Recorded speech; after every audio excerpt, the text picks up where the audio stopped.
Mount Everest दुनिया की सबसे ऊंची चोटी है जहां इंसान को भी जिंदा रहने के लिए ऑक्सीजन सिलेंडर चाहिए, लेकिन वहीं दिखे 10 जिंदा किंग कोबरास। ये कैसे संभव है?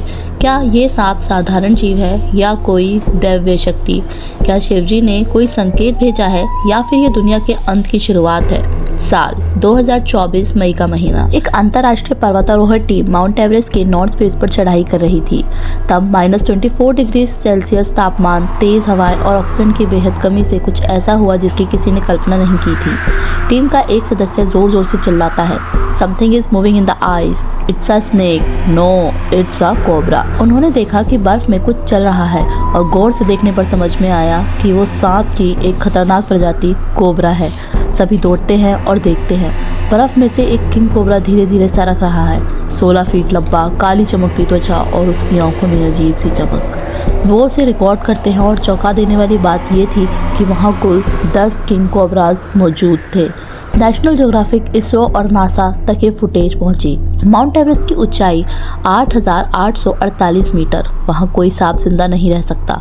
किंग कोबरा एक ट्रॉपिकल सांप है जो उष्णकटिबंधीय जंगलों में पाया जाता है, बर्फ में नहीं।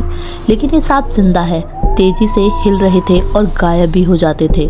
डीएनए टेस्ट किया गया और रिपोर्ट में लिखा था, this is not a regular cobra, unknown mitochondrial mutation detected, possibly extra dimensional origin.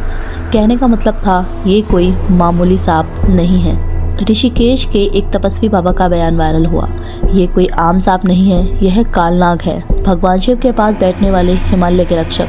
जब धरती पर पाप बढ़ जाता है तब ये प्रकट होते हैं। उन्होंने ये भी कहा, शिव शंभू कभी कैलाश छोड़कर एवरेस्ट की ओर नहीं गए, पर अब गए हैं। इसका अर्थ है या तो कोई बड़ा प्रलय आने वाली है या सनातन का पुनर्जन्म होगा।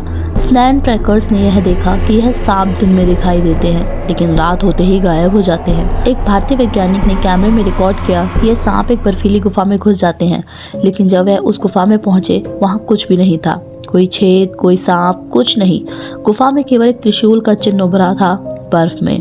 तपोवन, बद्रीनाथ और कैलाशनाथ पर तप करने वाले कुछ साधुओं ने साझा किया है कि शिव अब मौन नहीं। जिस दिन इंसान की चेतना भ्रष्ट होती है, शिव संकेत देते हैं नागों के रूप में। कुछ ग्रंथों में वर्णन है कि जब ब्रह्मांड का संतुलन बिगड़ता है, नाग स्वयं ब्रह्मशक्ति के रूप में प्रकट होते हैं। शिव का वाहन नंदी और उनका हार नाग दोनों शक्ति के प्रतीक हैं। जब ये एक साथ हिमालय में दिखे, कुछ बदलने वाला है। अब सवाल ये है, क्या ये सांप किसी दूसरे लोक से आए हैं? क्या माउंट एवरेस्ट पर छिपा है कोई प्राचीन दरवाजा, या फिर ये संभाला का संकेत है, वो लोग जहाँ देवता छुपे हैं? किंग कोबरा का वहाँ होना विज्ञान की समझ से बाहर है, लेकिन सनातन की दृष्टि से ये एक चेतावनी भी हो सकती है। शिव सोते नहीं, वो प्रतीक्षा करते हैं और जब समय आता है वो प्रकट होते हैं, लेकिन अपने दूतों के माध्यम से। और शायद किंग कोबरास उनके ही दूत हैं।